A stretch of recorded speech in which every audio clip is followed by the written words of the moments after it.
विंध्याचल के गहरे जंगल में, जहां पेड़ों की ऊंचाई से सूरज की किरणें भी मुश्किल से जमीन तक पहुंच पाती थीं, एक कुटिया थी। उसमें इंदुमती अपने वृद्ध पिता के साथ रहती थी। जब से उसकी मां इस संसार से चली गई थी, वह अपने पिता के सिवा किसी और को नहीं जानती थी। इंदुमती के लिए यह जंगल ही उसका पूरा संसार था। पेड़ों की सरसराहट, नदी की बहती धारा, पक्षियों के मधुर स्वर और फूलों की सुगंध। उसने कभी किसी अन्य मनुष्य से संवाद नहीं किया था और वह यह भी नहीं जानती थी कि संसार कैसा दिखता है।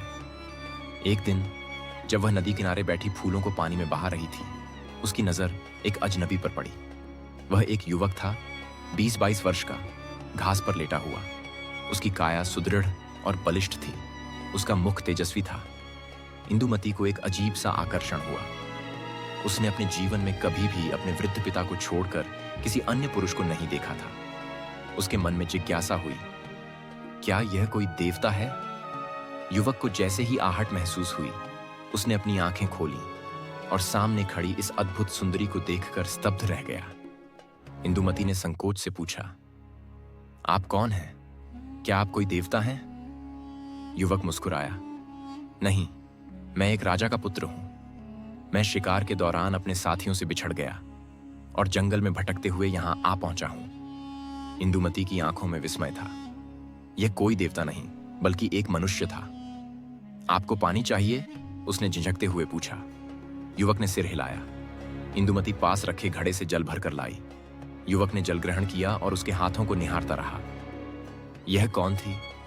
जंगल के बीचों बीच इतनी सुंदर युवती। इंदुमती ने युवक को अपने पिता के पास ले जाने का निश्चय किया, लेकिन जैसे ही वे कुटिया पहुंचे, वृद्ध पिता की आंखों में क्रोध भर गया। कौन हो तुम? उन्होंने गरजते हुए पूछा। युवक ने नम्रता से उत्तर दिया, मैं एक राजा का पुत्र हूं। मैं मार्ग भूलकर यहां आ गया हूं। बूढ़े ने तलवार निकाल ली। जो भी इस जंगल में अनधिकार प्रवेश करता है, वह जीवित नहीं रहता। इंदुमती घबरा गई। उसने पिता के चरण पकड़कर प्रार्थना की, पिताजी, कृपया इन्हें क्षमा करें। ये निर्दोष हैं। वृद्ध ने कुछ क्षण विचार किया, फिर बोले, इसका वध नहीं होगा, लेकिन यह यहां कैदी बनकर रहेगा। युवक ने प्रतिरोध करना चाहा, पर जंगल के योद्धाओं ने उसे पकड़ लिया।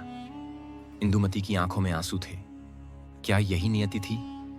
समय बीतता गया।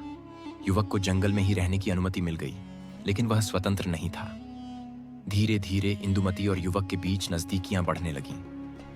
इंदुमती उसकी देखभाल करती, उसके लिए भोजन लाती और कभी कभी जंगल में उसे घुमाने भी ले जाती। एक दिन जब दोनों नदी किनारे बैठे थे, युवक ने कहा, इंदुमती, तुमने कभी इस जंगल से बाहर की दुनिया नहीं देखी? नहीं, उसने सिर हिलाया। अगर तुम्हें मौका मिले तो क्या तुम मेरे साथ चलोगी? इंदुमती चुप हो गई। वह जानती थी कि यह असंभव था, लेकिन नियति को कुछ और ही मंजूर था। युवक ने जंगल से निकलने की योजना बनाई। रात के अंधेरे में जब सब सो रहे थे, इंदुमती और युवक कुटिया से बाहर निकले। लेकिन जैसे ही वे जंगल के किनारे पहुंचे, वृद्ध पिता और उनके योद्धाओं ने उन्हें घेर लिया। मैं जानता था कि तुम ऐसा करोगे, वृद्ध गरजे। युवक ने तलवार खींच ली। इंदुमती मेरी है, मैं उसे लेकर जाऊंगा। नहीं, वृद्ध ने अपनी तलवार उठाई। युद्ध शुरू हुआ। तलवारें टकराईं। दोनों वीर योद्धाओं की तरह लड़े। अंततः युवक ने वृद्ध को पराजित कर दिया। इंदुमती मेरी है, उसने कहा। वृद्ध के चेहरे पर मुस्कान थी।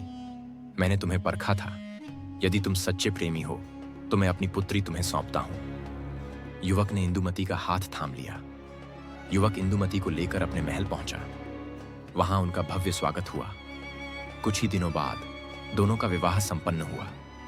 इंदुमती, जिसने कभी जंगल से बाहर कदम नहीं रखा था, अब एक रानी बन चुकी थी। नियति ने उसे प्रेम और सम्मान दोनों दिया, और इस प्रकार जंगल में जन्मा यह प्रेम संसार के सबसे सुंदर रिश्ते में बदल